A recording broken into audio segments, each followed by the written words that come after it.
books are full of poison that aggressively invades the system as darkness twists truth, blocking wisdom. As tar sticks to the ground and burns, while fuel for the fire takes radical turns, melting through the depth of the soul. There's no end to this bottomless hole. This is life for many that are walking the path of a fool, falling in life's ditches as sorrow drowns them.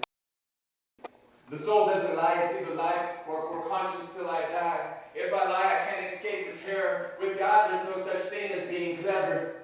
When removing thorns, it leaves a splinter seen due to infectious sin. You may be too numb to feel it, and if you weren't numb, you would have been able to heal it.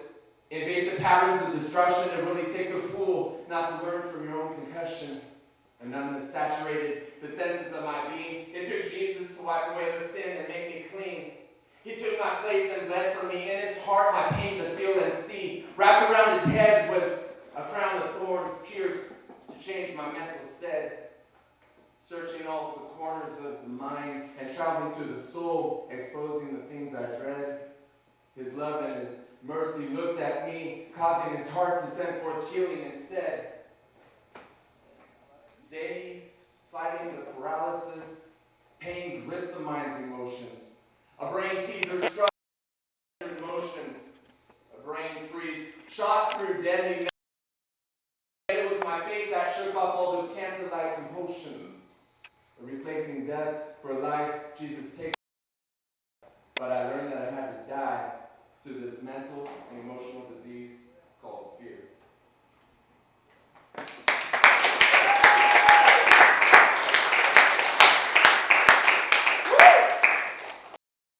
All right.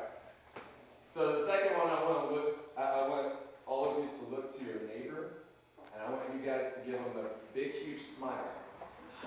Ready? Turn to your neighbor. Do a great big smile, and I want you to repeat after me. No. Come on, you guys want this? Smile, guys. Smile. All right, look to your neighbor, smile, and repeat after me. Don't worry. Don't worry. Be happy. Be happy. I constantly remind myself that there's a good in everything I see. I have to believe that I can see the one who designed my story with masterful hands, taking me from a grain of multitudes of seas and sands and telling me that this is my way. The universe fills all space being arranged with God's glory and me. An intended story.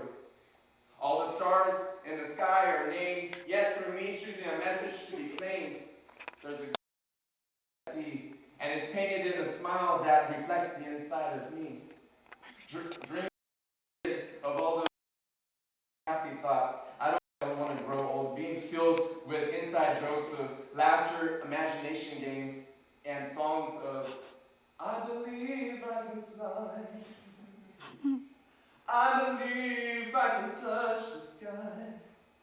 I think about it every night and day. Spread my wings and fly away. People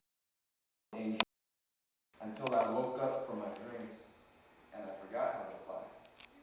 You see, I came to the understanding that I may break a few times before I come to the beauty of pieces being resculpted by a refined creativity. The world is filled with broken pieces, but if I can keep my smile, I won't be disfigured by sad faces. Through the photos of it takes me back to the simplicity of passions and stories. When I came alive and life was about family and friends, not the effects of dark tragedies. Seeing the countenance of my face change and the smile fade in the pictures set forth the epiphany to my soul of so many painful mixtures. However, it doesn't change the way I was created. I had to search deep and remove the feeling of being self-hated. God does not repent of what he intends. He only illuminates the way, showing us how to walk through the smudging lens. Lens of what clouds up the mind, forcing to redefine our imagination, personality, and passion that's keeping us blind. The God who brings forth light out of darkness, commands his light to my heart, shining forth my smile as a witness. Happy, therefore I shall. God created me to be like a fountain that springs forth life, shining forth my smile to show that Jesus is alive. And you know what? He brought my smile back, and for as long as I walk with him, I shall not. Therefore, I shall smile. Woohoo! Yeah.